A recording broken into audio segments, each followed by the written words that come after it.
The story starts with Maka Albarn and her partner Soul Eater Evans. Soul transforms into a giant scythe because apparently swords and guns are to mainstream. And Maka, she's the one doing all the swinging. So what's their assignment?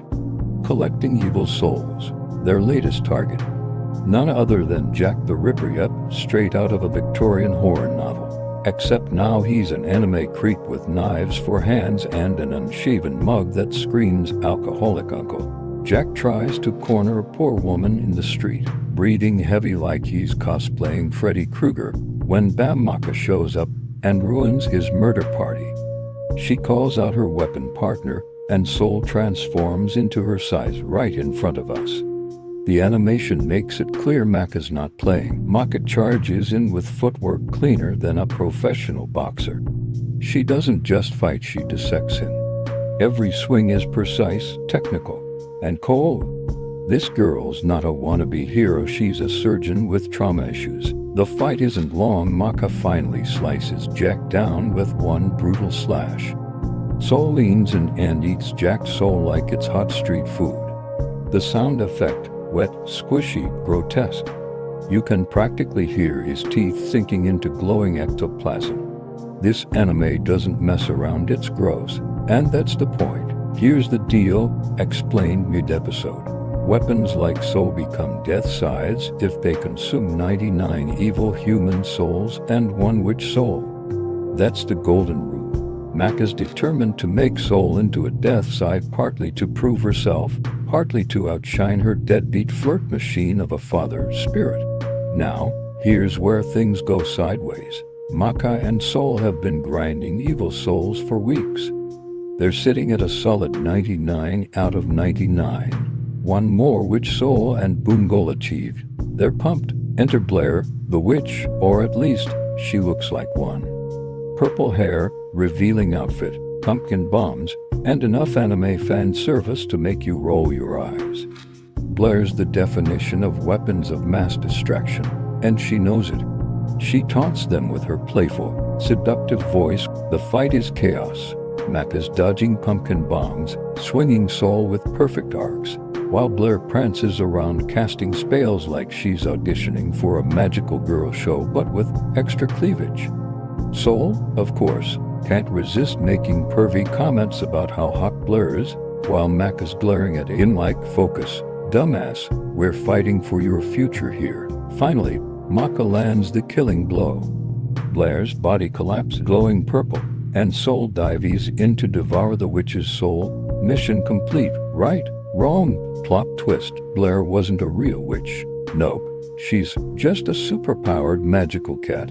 Literally, her soul wasn't the special witch soul they needed, it was just a regular cat soul with extra juice. And because the rules are strict, this means all 99 souls they've collected, wasted, gone. Soul shrugs it off like, hey, at least it was kinda fun, right? Maka, meanwhile, looks 2 seconds away from taking him to the recycling bin. And that's episode 1. In summary, Maka does all the work, Soul eats all the credit, Jack the Ripper gets chopped into red confetti, and our duo learns the cruel reality of anime RPG rules. One mistake, and you're back to level 1. It's a strong start. We go on to episode 2 meet Blackstar, the loudest, most obnoxious assassin in training you'll ever see. The duo is assigned a mission to collect evil souls, pretty standard. But the twist, Blackstar's insane overconfidence. He storms the enemy hideout yelling his name like a psychic bat signal. They face off against the first minor evil soul, a grotesque creature that looks like Walmart Al Capone. Blackstar and Tsubaki manage to escape, leaving the mobsters bewildered and slightly embarrassed. Tsubaki, despite how annoying Blackstar is, stays by his side. If loyalty was a person, it would be her.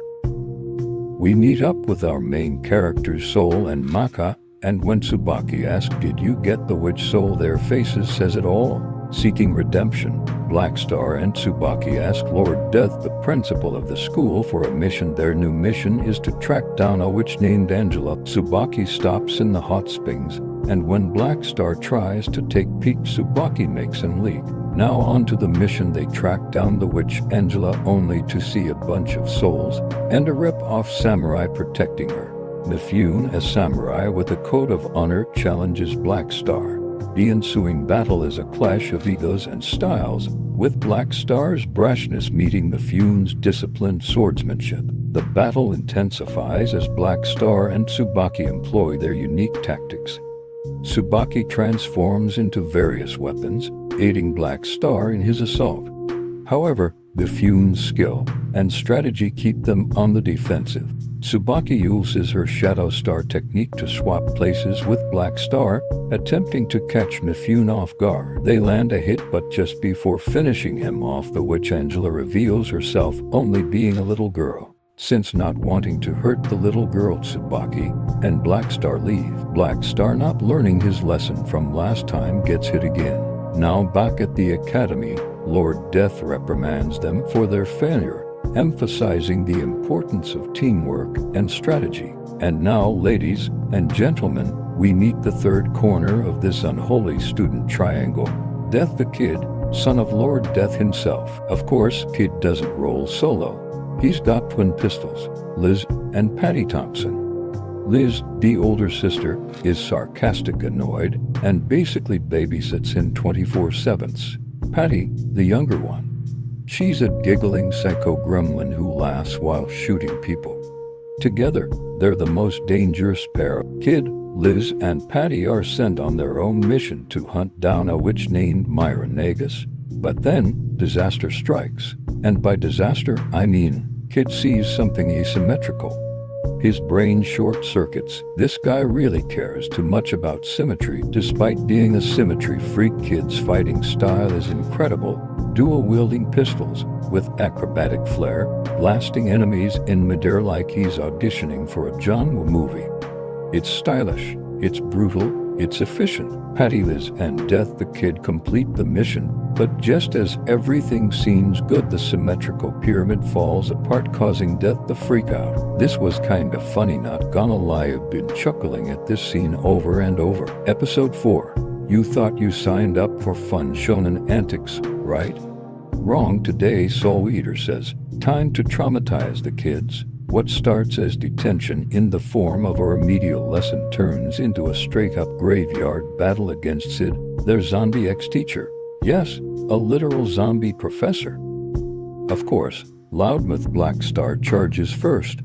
He's supposed to be an assassin, but he announces his attacks like a pro wrestler cutting promos.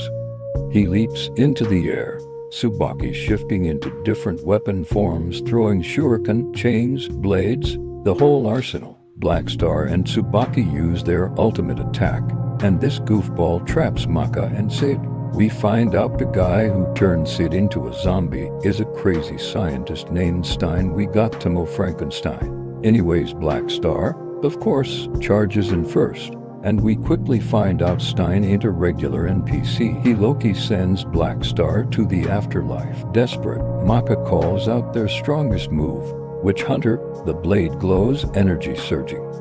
She charges with everything she has, but Stein, this motherfucker, catches it bare hands and is like, nah, get that weak shit out of here. Imagine training your whole life for one big move, pulling it off, and your opponent blocks it like he's pinching a potato chip. Soul exits weapon form, and just when we think it's over, it turns out this was a test. Black Star is still alive somehow, and even funnier, Sid, he was playing along with Stein. In the next episode, Death the Kid gets introduced to the squad. But this ain't a friendly introduction. No, we're talking fights. Usually Maka and Soul are partners, but for this fight, Soul and Black Star are. We quickly see how much of a pain Black Star is to work with. Black Star, trying to carry Soul, accidentally releases electricity into him, and they have a mini-fight. They quickly put the fight to the side and have a bromance moment. This is literally too funny to narrate, but they are screaming each other's name. Now they are determined to defeat Death. They try everything, but Death is moving like haze in the Matrix. They taunt Death, so he releases his ultimate move, and boom. Tsubaki runs to check on Black Star. Maka just sighs at how stupid they are. But at the end of the day, they are teammates, and she can't imagine having to work with Black Star. They give each other a handshake. That's the end of the recap. Comment if you want part 2.